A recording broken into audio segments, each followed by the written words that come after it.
अभिवादन। आज हम एक बेहद गंभीर और ज़रूरी विषय पर बात कर रहे हैं, एनाफिलैक्सिस। मतलब वो गंभीर एलर्जिक रिएक्शन। हाँ। इसका तुरंत प्रबंधन कैसे हो। हमारे पास एनाफिलैक्सिस, एक्यूट मैनेजमेंट प्रोटोकॉल्स, दस्तावेज से कुछ जानकारी है और आज हम इन्हीं जीवन रक्षक कदमों को समझने की कोशिश करेंगे। बिल्कुल। ये वो कदम हैं जो किसी गंभीर एलर्जिक रिएक्शन में फौरन उठाने चाहिए, जहां मतलब हर सेकंड कीमती है। तो लक्ष्य है इस प्रोटोकॉल के सार को समझना, क्या करना है और क्यों करना है। तो चलिए शुरू करते हैं। बिल्कुल। देखिए, एनाफिलैक्सिस कोई आम एलर्जी नहीं है। हाँ। ये एक बहुत तेज, गंभीर और जानलेवा एलर्जिक रिएक्शन है। पूरे शरीर पर असर डालता है। हाँ। और ये इतनी तेजी से बढ़ सकता है कि कुछ ही मिनटों में मतलब हालत बहुत बिगड़ सकती है, सांस रुक सकती है, ब्लड प्रेशर एकदम गिर सकता है। ओह। उन्हीं जरूरी कदमों को बताता है जो इस इमरजेंसी में जान बचाने के लिए चाहिए। ये सिर्फ सुझाव नहीं है, ये तय प्रक्रियाएं हैं। तो शुरुआत करते हैं उन कदमों से जो बिल्कुल फौरन बिना देर किए उठाने हैं। प्रोटोकॉल कहता है सबसे पहले तो ट्रिगर एजेंट, मतलब जिस चीज से रिएक्शन हुआ है उसे रोकें या हटाएं। हाँ, जैसे कोई दवा है तो बंद करें, कीड़े ने काटा तो डंक निकाले वगैरह। और साथ ही फौरन मदद के लिए कॉल करें, अस्पताल के अंदर हो या बाहर। इसके ठीक बाद मरीज को 100% ऑक्सीजन। हाँ, ऑक्सीजन बहुत जरूरी है। ये इतना जरूरी क्यों है? देखिए, ऑक्सीजन इसलिए जरूरी है क्योंकि एनाफिलैक्सिस में ना अक्सर ये सांस लेने का सिस्टम प्रभावित होता है। एयरवे में सूजन आ सकती है या वो सिकुड़ सकता है। अच्छा। तो शरीर में ऑक्सीजन का लेवल तेजी से गिरता है। 100% ऑक्सीजन देने से ये पक्का होता है कि मरीज जो भी सांस ले पा रहा है उसमें ऑक्सीजन ज्यादा से ज्यादा हो, ताकि जरूरी अंगों तक, खासकर दिमाग और दिल तक ऑक्सीजन पहुंचती रहे। इससे थोड़ा टाइम मिल जाता है जब तक बाकी दवाएं अपना काम शुरू करें। ऑक्सीजन के साथ ही एयरवे यानी सांस की नली को सुरक्षित रखने पर भी जोर है। डॉक्यूमेंट में एंजियोएडेमा और एंडोट्रैकियल इंट्यूबेशन का जिक्र है। ये क्या है और क्यों इतने महत्वपूर्ण? एंजियोएडेमा का मतलब है त्वचा के अंदर गहरी सूजन, खासकर चेहरे, होठ, जीभ, गले में। ओह। और एनाफिलैक्सिस में ये सूजन इतनी तेजी से बढ़ सकती है कि एयरवे पूरा बंद हो जाए, सांस लेना नामुमकिन हो जाता है। बाप रे। ऐसी हालत में जल्दी एंडोट्रैकियल इंट्यूबेशन, मतलब सांस की नली डालना, जान बचा सकता है। अगर देर कर दी तो सूजन इतनी बढ़ जाती है कि ट्यूब डालना भी मुश्किल या नामुमकिन हो जाता है। तो अगर जरा भी शक हो कि एयरवे बंद हो रहा है तो फौरन इंट्यूबेशन का फैसला लेना पड़ता है। ये तो वाकई नाजुक स्थिति लगती है, खासकर अगर अस्पताल के बाहर हो रहा हो। इंट्यूबेशन के लिए तो खास ट्रेनिंग और सामान चाहिए। बिल्कुल सही कहा। अस्पताल के बाहर या इमरजेंसी में भी तेजी से बढ़ते एंजियोएडेमा में इंट्यूबेशन मुश्किल हो सकता है। इसीलिए प्रोटोकॉल इस पर इतना जोर देता है कि खतरे को पहले ही भांपकर जल्दी एक्शन लेना। हाँ। और अगर मरीज पहले से ही इंट्यूबेटेड है, मतलब नली लगी हुई है किसी और वजह से, तब भी प्रोटोकॉल कहता है कि चेक करो कि एयरवे या ब्रीदिंग सिस्टम में कोई रुकावट तो नहीं। अच्छा। हो सकता है ट्यूब हिल गई हो या उसमें कुछ फंस गया हो या फेफड़ों में सिकुड़न हो गई हो रिएक्शन से। तो एयरवे और सांस की लगातार निगरानी करनी पड़ती है। मतलब स्पीड और एक्यूरेसी दोनों सबसे जरूरी हैं यहाँ। ठीक है। एयरवे और सांस लेने के बाद अगला कदम है मरीज की पोजीशन। प्रोटोकॉल कहता है कि उन्हें सपाट लिटाकर पैर ऊपर उठाने हैं। मुझे याद है बेहोशी में ऐसा करते हैं, पर एनाफिलैक्सिस में क्यों? हाँ, आप सही सोच रहे हैं, पर एनाफिलैक्सिस में कारण और भी सीरियस है। इसमें क्या होता है, शरीर में हिस्टामाइन और दूसरे केमिकल्स निकलते हैं जो खून की नसों को फैला देते हैं। अच्छा। और उनमें से फ्लूइड लीक होने लगता है। नतीजा, ब्लड प्रेशर तेजी से गिरता है। इसे वैसोडायलेटरी शॉक कहते हैं। ओह। तो मरीज को सपाट लेटाकर पैर ऊपर उठाने से करीब 30 डिग्री ग्रेविटी की मदद से खून पैरों और पेट से वापस दिल और दिमाग की तरफ जाता है। इससे ब्लड सर्कुलेशन बना रहता है, ब्लड प्रेशर को सपोर्ट मिलता है। ये बहुत आसान लेकिन बहुत असरदार तरीका है बिना किसी दवा के सर्कुलेशन सुधारने का। हाँ, गर्भवती महिलाओं के लिए थोड़ा अलग है, उन्हें बाईं करवट लिटाना बेहतर होता है। अच्छा, तो ये सिर्फ बेहोशी के लिए नहीं, सीधे ब्लड प्रेशर संभालने का तरीका है। ये जानना दिलचस्प है। अब आते हैं उस दवा पर जिसके बिना शायद एनाफिलैक्सिस का मैनेजमेंट अधूरा है, एड्रेनालिन, जिसे एपिनेफ्रीन भी कहते हैं। हाँ, एड्रेनालिन। यहाँ चीजें वाकई दिलचस्प हो जाती हैं। स्रोत बताता है कि इसे 2 मुख्य तरीकों से दे सकते हैं, इंट्रामस्कुलर (IM) यानी मांसपेशी में, या इंट्रावीनस आईवी यानी नस में? हाँ, एड्रेनलिन ही एनाफिलैक्सिस मैनेजमेंट की क्या कहते हैं, नींव है। ये अकेली दवा है जो एनाफिलैक्सिस के जानलेवा असर को तेजी से पलट सकती है। ये कई लेवल पे काम करती है। फैली हुई खून की नसों को सिकोड़ती है, जिससे ब्लड प्रेशर बढ़ता है। एयरवे की मसल्स को रिलैक्स करती है, सांस लेना आसान होता है। दिल के काम को बढ़ाती है और हिस्टामाइन वगैरह के निकलने को भी कम करती है। अच्छा। इसीलिए इसे सबसे पहली दवा के तौर पर देते हैं। प्रोटोकॉल इसकी डोज और तरीका साफ बताता है। हाँ। पहला, इंट्रामस्कुलर डोज 0.5 से 1 मिलीग्राम। ये 1000 कॉन्सेंट्रेशन वाले घोल का 0.5 से 1 ml होता है। आमतौर पर जांघ की बाहरी मांसपेशी में देते हैं, क्योंकि वहां से दवा जल्दी और भरोसेमंद तरीके से खून में मिलती है। ठीक है। जरूरत पड़ने पर इसे हर 5 से 15 मिनट में, प्रोटोकॉल 10 मिनट कहता है, दोहरा सकते हैं जब तक हालत सुधर ना जाए। और दूसरा तरीका? दूसरा है इंट्रावीनस डोज 50 से 100 माइक्रोग्राम। ध्यान दीजिए, ये माइक्रोग्राम है, मिलीग्राम नहीं, मतलब बहुत ही छोटी डोज। हाँ, बहुत कम। ये एक 10,000 कॉन्सेंट्रेशन वाला घोल होता है, IM वाले से 10 गुना पतला, उसका 0.5 से 1 ml। इसे धीरे धीरे कम से कम 1 मिनट में नस में देते हैं। इसे भी जरूरत पड़ने पर दोहरा सकते हैं। लेकिन आईवी डोज के साथ एक बहुत बड़ी चेतावनी है, जिसे नजरअंदाज नहीं कर सकते। प्रोटोकॉल कहता है कि इसका इस्तेमाल सिर्फ वही करें जो इससे अच्छी तरह वाकिफ हों। ऐसा क्यों? ये चेतावनी बहुत ज्यादा जरूरी है। कारण है आईवी एड्रेनलिन का बहुत शक्तिशाली और फौरन होने वाला असर। अच्छा।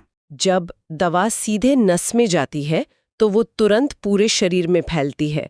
अगर इसे बहुत तेजी से दिया या गलत डोज दे दी, ज्यादा मात्रा या ज्यादा गाढ़ा घोल, तो ये बहुत गंभीर जानलेवा हार्ट प्रॉब्लम कर सकता है। ओह, क्या हो सकता है?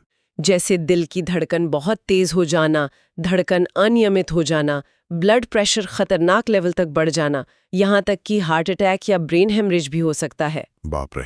इसीलिए आईवी एड्रेनलिन का इस्तेमाल सिर्फ अनुभवी हेल्थ प्रोफेशनल ही करें, कंट्रोल्ड माहौल में, और आम तौर पर लगातार हार्ट की निगरानी ECG मॉनिटरिंग के साथ।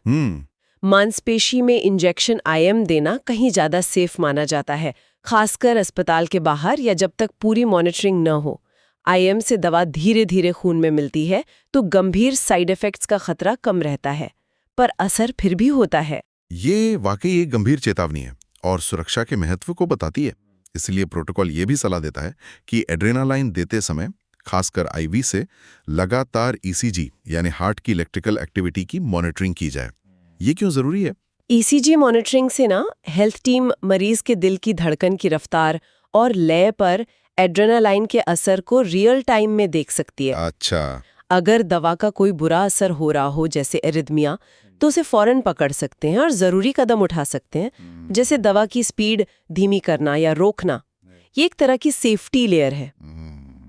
इसके अलावा प्रोटोकॉल में IV एक्सेस पक्का करने पर भी जोर है, मतलब मरीज की नस में कैन्यूला लगाना जरूरी है। हाँ, वो क्यों? क्योंकि एनाफिलैक्सिस में हालत तेजी से बिगड़ सकती है और ब्लड प्रेशर गिरने पर नस मिलना मुश्किल हो जाता है। सही बात है।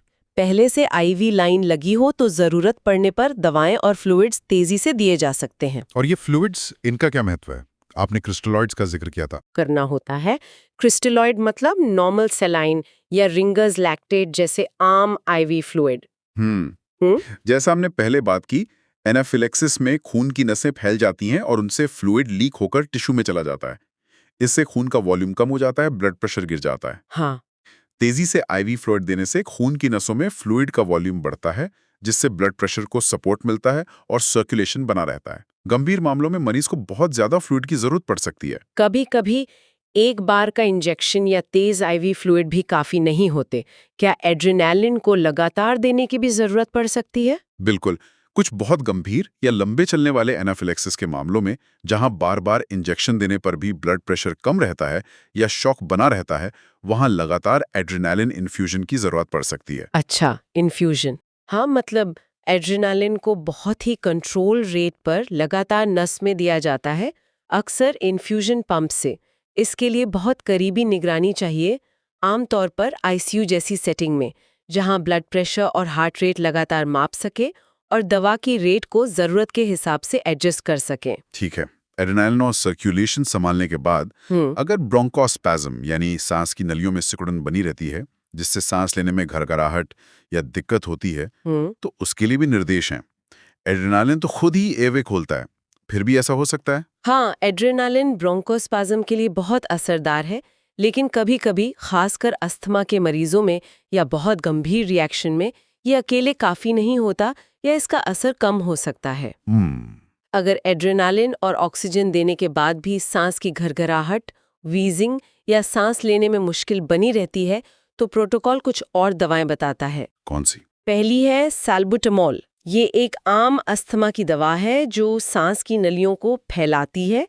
इसे 250 माइक्रोग्राम धीरे धीरे आईवी दे सकते हैं या ज्यादातर 2.5 से 5 मिलीग्राम नेब्यूलाइजर से देते हैं। हाँ, नेबुलाइजर। नेब्यूलाइजर दवा को धुंध बना देता है, जिसे मरीज सांस के साथ लेता है और ये सीधे फेफड़ों में असर करती है। ठीक है। और दूसरी है मैग्नीशियम सल्फेट। अगर साल्बुटामॉल से भी पूरा आराम ना मिले तो इसके साथ या इसके बिना मैग्नीशियम सल्फेट 8 मिलीमोल यानी करीब 2 ग्राम आईवी दे सकते हैं। मैग्नीशियम भी मसल्स को, एयरवे की मसल्स को भी रिलैक्स करने में मदद कर सकता है और सूजन कम कर सकता है। अच्छा। और एमिनोफिलाइन, ये भी एक ब्रोंकोडायलेटर है जो अलग तरीके से काम करता है। इसे 250 मिलीग्राम या वजन के हिसाब से 5 mg/kg तक धीरे धीरे आईवी दे सकते हैं, लेकिन यहाँ एक बहुत जरूरी शर्त है जिसे प्रोटोकॉल ने हाईलाइट किया है। ये दवा सिर्फ तभी देनी चाहिए जब मरीज पहले से थियोफिलाइन नाम की दवा पर ना हो। ये शर्त इतनी जरूरी क्यों है? थियोफिलाइन भी तो अस्थमा की दवा है। हाँ, थियोफिलाइन भी अस्थमा में इस्तेमाल होने वाली पुरानी दवा है।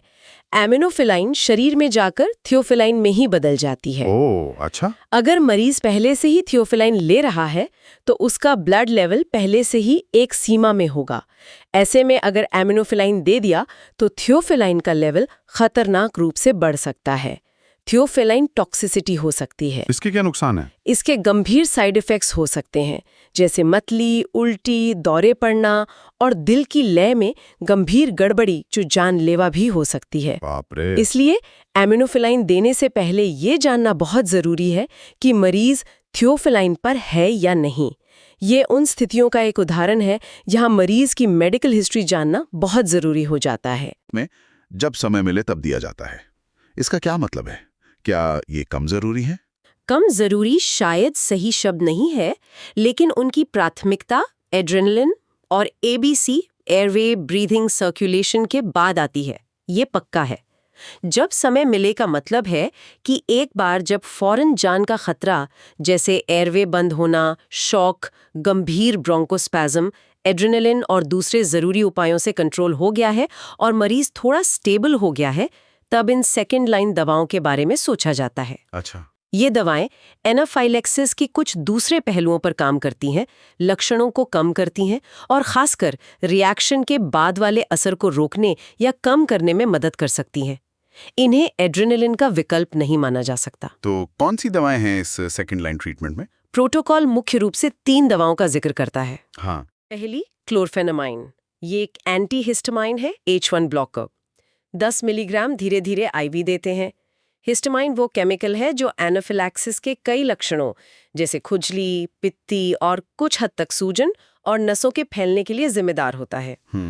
एंटीहिस्टामाइन इन लक्षणों को कम करने में मदद करता है। ठीक है। दूसरी रेनिटिडिन। ये भी एक तरह का एंटीहिस्टामाइन है, पर ये H2 रिसेप्टर को ब्लॉक करता है, H2 ब्लॉकर। 50 मिलीग्राम आईवी दे सकते हैं। पेट में एसिड कम करने के लिए ये ज्यादा मशहूर है, पर शरीर में H2 रिसेप्टर और जगह भी होते हैं। हाँ। हालांकि यहाँ स्रोत एक दिलचस्प और ईमानदार बात नोट करता है कि एनाफिलैक्सिस में रेनिटिडीन का फायदा पता नहीं है। अच्छा। ये तो इंटरेस्टिंग है। हाँ, यह हमें याद दिलाता है कि मेडिकल साइंस हमेशा बदल रही है और तय प्रोटोकॉल में भी कुछ चीजों का असर पूरी तरह साबित नहीं होता, भले ही उन्हें शामिल किया गया हो। कुछ गाइडलाइंस अब H2 ब्लॉकर्स रेकमेंड नहीं करती। और तीसरी दवा? तीसरी है हाइड्रोकार्टिसोन। ये एक कॉर्टिकोस्टेरॉइड है, मतलब स्टेरॉइड। शुरुआत में 200 मिलीग्राम आईवी देते हैं और फिर जरूरत के हिसाब से हर 6 घंटे में 100 मिलीग्राम आईवी दे सकते हैं। तो ये एंटीहिस्टामाइन और स्टेरॉयड मुख्य रूप से सूजन और रिएक्शन के देर से होने वाले प्रभावों को कंट्रोल करने के लिए हैं। आपने बाइफिजिक रिएक्शन का जिक्र किया था, क्या ये उसे रोकने में मदद करते हैं? बिल्कुल सही। एंटीहिस्टामाइन, क्लोरफेनामाइन और शायद रैनिटिडीन मुख्य रूप से हिस्टामाइन वाले लक्षणों पर काम करते हैं, जैसे खुजली, पित्ती और शायद कुछ हद तक ब्लड प्रेशर पर भी। कॉर्टिकोस्टेरॉइड्स जैसे हाइड्रोकार्टिसोन का असर फौरन नहीं होता, उन्हें काम करने में कुछ घंटे लगते हैं। अच्छा, लेकिन वे सूजन वाली रिएक्शन, इन्फ्लेमेटरी रिस्पॉन्स को दबाने में ज्यादा ताकतवर होते हैं। इनका मुख्य मकसद एनाफिलैक्सिस के देर वाले फेज को रोकना या कम करना होता है। देर वाला फेज मतलब? हाँ, कुछ लोगों में क्या होता है, शुरुआती लक्षण ठीक होने के कुछ घंटों बाद, आमतौर पे 1 से 72 घंटे के बीच, पर अक्सर 4-8 घंटे में लक्षण फिर से उभर आते हैं। इसे ही बाइफेजिक रिएक्शन कहते हैं। ओह, ये बिना किसी नए ट्रिगर के होता है। स्टेरॉइड उस दूसरे फेज की संभावना या गंभीरता को कम करने में मदद कर सकते हैं। हालांकि इस पर भी बहस है कि वे कितने असरदार हैं, इसीलिए इन्हें जब समय मिले दिया जाता है। ये फौरन जान बचाने वाली नहीं है, पर बाद की दिक्कतों को रोकने में मददगार हो सकती हैं। तो अगर हम इस पूरी चर्चा को समेटें, तो एनाफिलैक्सिस का मैनेजमेंट एक बहुत ही स्ट्रक्चर्ड, स्टेप बाय स्टेप और तेज प्रक्रिया है। ऐसा लगता है हर कदम का अपना साफ कारण है और उनका क्रम बहुत महत्वपूर्ण है। हाँ, मुख्य फोकस साफ तौर पर एयरवे, ब्रीदिंग, सर्कुलेशन संभालने और सबसे जरूरी एड्रेनलिन के सही और समय पर इस्तेमाल पर है। आपने बिल्कुल सही सार निकाला है। ये प्रोटोकॉल एक systematic approach, ABCD, airway, breathing, circulation, disability, exposure पर जोर देता है, जिसमें एड्रेनलिन को सर्कुलेशन के हिस्से के रूप में या फौरन बाद प्रायोरिटी के साथ दिया जाता है। ये सिर्फ दवाओं की लिस्ट नहीं है, ये एक एक्शन प्लान है। और ये प्रोटोकॉल दवा की डोज, मिलीग्राम बनाम माइक्रोग्राम, कॉन्सेंट्रेशन 1.1000 बनाम 1.1000, देने का तरीका IM बनाम IV और ज़रूरी सावधानियों जैसे IV एड्रेनलिन के लिए अनुभव या ECG मॉनिटरिंग, थियोफिलाइन की जांच पर सटीकता के महत्व को बार बार बताता है। हाँ, ये बात तो है। एनाफिलैक्सिस में कोई भी चूक, कोई भी देरी खतरनाक हो सकती है, इसलिए हर कदम जरूरी है और उसे तेजी से पर सही ढंग से क्रम में लागू करना चाहिए। सेकेंड लाइन दवाइयों का अपना स्थान है, लेकिन वे प्राइमरी जान बचाने वाले उपायों के बाद ही आती हैं। संक्षेप में कहें तो जान बचाने का निचोड़ है, एयरवे खुला रखो, फौरन एड्रेनलिन दो और ब्लड प्रेशर संभालो।